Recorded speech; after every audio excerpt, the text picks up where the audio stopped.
Dude, Hey, what's up? what you reading? The Bible. You're reading the Bible? Yeah.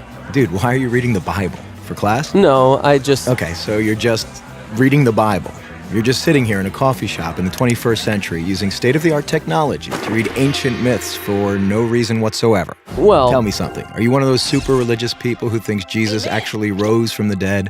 Well, I do believe that. Do you also believe in the Easter Bunny, Santa Claus, unicorns, Bigfoot? Ever been abducted by aliens? And do you buy into all those other ancient myths about dying and rising gods invented by primitive nomadic tribes back in the Bronze Age? No. Okay, so what's the difference between Jesus rising from the dead and all those other fairy tales? Here's the difference. My belief in the resurrection of Jesus is rational. It's based on historical facts. Facts? What facts? Well, first, Jesus died by crucifixion. Whoa, hold on. We don't even know if Jesus existed.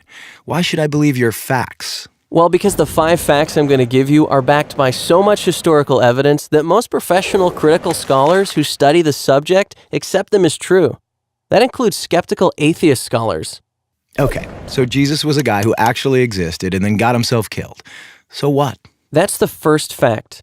Second, his disciples were convinced that he rose from the dead and appeared to them. Third, Paul, a sworn enemy of the early Christians, suddenly became a Christian. Fourth, Jesus' skeptical brother James also became a Christian. And fifth, the tomb where they put Jesus' body was empty.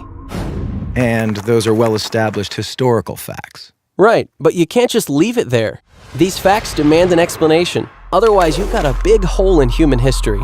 Okay, here's an explanation. They all lied. It was a conspiracy, the most monumental prank ever perpetrated. His followers stole his corpse from the tomb and then started telling everybody he was alive. That's the conspiracy theory. The problem is it doesn't explain the facts.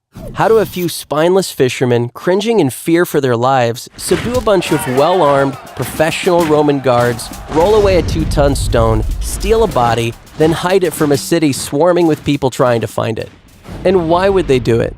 The disciples had absolutely nothing to gain by lying about Jesus' resurrection. In fact, they were persecuted, and we have good historical evidence that 5 of them were martyred because of their claim that Jesus rose from the dead. Apparently, not a single one of them ever recanted. People don't willingly die for something they know isn't true. They were there. They knew whether it was true or not. All right, another theory. The disciples thought they saw Jesus alive after he died, but it was just wishful thinking. They were stressed and just kind of hallucinated. The hallucination theory also lacks explanatory power. 500 witnesses saw Jesus at the same time, and the disciples touched him.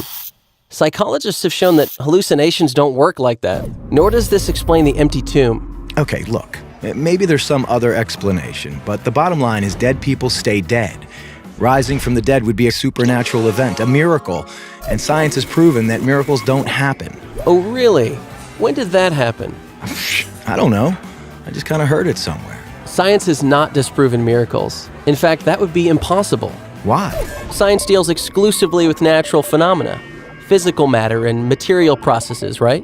Yeah. But a miracle, by definition, is not a natural phenomenon.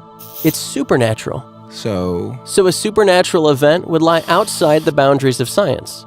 It's logically impossible for science to throw out any hypothesis that lies outside its boundaries. why have I never heard this stuff before? I don't know.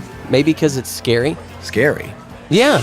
As long as Jesus rising from the dead is just a fairy tale, like Santa Claus and unicorns, it doesn't threaten my little world. But if it's a fact, if he actually did rise from the dead, that's huge. It's a total game changer. And that's why it's so hard to think about it objectively. Whoa. Yeah. Big whoa.